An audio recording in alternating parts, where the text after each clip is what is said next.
Dead easy ಆಗಿರೋ ಈ recipe ತಿನ್ನಕ್ಕಂತೂ ತುಂಬಾ ಚೆನ್ನಾಗಿರುತ್ತೆ. ಈ ಫಿಶ್ ಫ್ರೈ ನೀವು ಮಾಡಿದ್ರೆ ಮನೆಯವರೆಲ್ಲ ಮತ್ತೆ ಮತ್ತೆ ಕೇಳಿ ಮಾಡಿಸ್ಕೊಳ್ತಿರ್ತಾರೆ. ಅಷ್ಟು ಚೆನ್ನಾಗಿರುತ್ತೆ ಈ ಈಸಿ ತವಾ ಫಿಶ್ ಫ್ರೈ. ನೀವು ಇದನ್ನು ಮಾಡಬೇಕಾದ್ರೇ ಅಕ್ಕಪಕ್ಕದ ಮನೆಯವ್ರಿಗೆಲ್ಲ ಗೊತ್ತಾಗ್ತಿರುತ್ತೆ, ಓ ಇವ್ರ ಮನೇಲಿ ಫಿಶ್ ಫ್ರೈ ಮಾಡ್ತಿದ್ದಾರೆ ಅಂತ. ತಿನ್ನಕ್ಕಂತೂ ಖಾರವಾಗಿ ಹುಳಿಯಾಗಿ ಟೇಸ್ಟಿಯಾಗಿರುತ್ತೆ. ಎಣ್ಣೆ ಕೂಡ ತುಂಬ ಕಡಿಮೆನೇ ಯೂಸ್ ಆಗುತ್ತೆ. ಬನ್ನಿ ಹೇಗೆ ಮಾಡಿದೆ ಅಂತ ನೋಡ್ಕೊಬರೋಣ.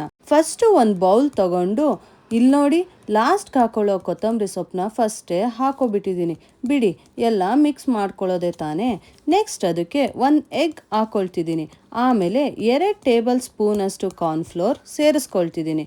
ನೆಕ್ಸ್ಟ್ 1 ಟೇಬಲ್ ಸ್ಪೂನ್ ಮೈದಾ, 1 ಚಿಟಿಕೆ ಅರಿಶಿಣ, ಫಿಶ್ ಕಬಾಬ್ ಪೌಡರ್ 10 ರೂಪಾಯಿದು ಬರುತ್ತಲ್ಲ, ಅದನ್ನು 1 ಪ್ಯಾಕೆಟ್ ಹಾಕೊಳ್ತಿದ್ದೀನಿ. ನೆಕ್ಸ್ಟ್ 1 ಸ್ಪೂನ್ ಶುಂಠಿ ಬೆಳ್ಳುಳ್ಳಿ ಪೇಸ್ಟ್, 1-2 ಸ್ಪೂನಷ್ಟು ಅಚ್ಕಾರದ ಪುಡಿನ ಸೇರಿಸ್ಕೊಳ್ತಿದ್ದೀನಿ.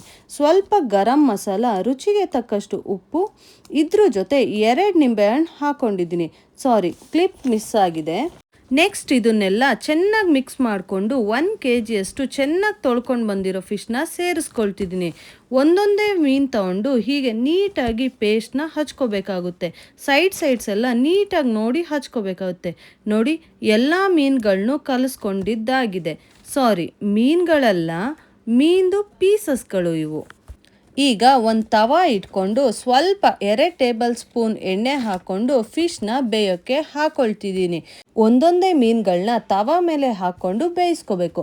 ನೋಡಿ ಎಷ್ಟು ಕಡಿಮೆ ಆಯಿಲಲ್ಲಿ ಎಷ್ಟು ಚೆನ್ನಾಗಿ ಫಿಶ್ ಫ್ರೈ ಮಾಡ್ಕೋಬೋದು ಅಂತ. ಈಗ ಒಂದು ಕಡೆ ಫ್ರೈ ಆಗಿದೆ, ಇನ್ನೂ ಒಂದು ಕಡೆ ಫ್ರೈ ಮಾಡ್ಕೋಬೇಕು.